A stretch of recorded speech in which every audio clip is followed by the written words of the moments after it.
Savolni eshitamiz bolalar. Nechta qalam bor bu yerda? 10 ta qalamdan sizlar 10 ta qalamdan 5 ta x ni hosil qilish kerak. Faqat bitta qalam ikkita qalamni sakrab o'tish kerak mana.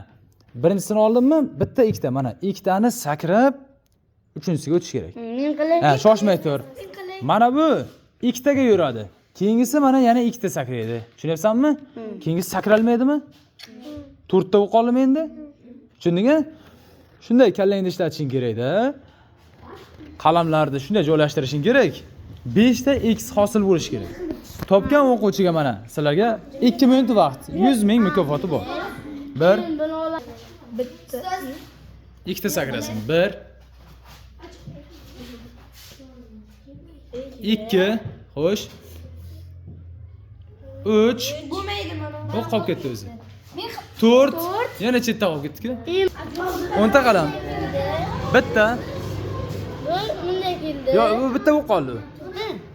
Managa keladi. Managa kelish kerak. Mana samara. Tushunasanmi? Qalam managa keldi. Ikkita sakrash kerak. Bu biga, Xo'p, ikkita ketdi. Managa keldi.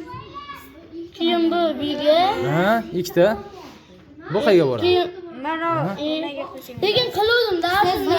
Bitta qalamdan 5 ta x hosil qilish kerak. Sharti, ya'ni birinchi qalam ikkita qalamni sakrab o'tib x bo'ladi, ha? Mana shunday edi. Shuni javobini Sodiq topib kelibdi. Qani? 1 2 3. Xo'sh. 1 2 3 Yaxshi. 1 2 3 Yaxshi. 1 2 3 1 2 3 To'ppa to'g'ri.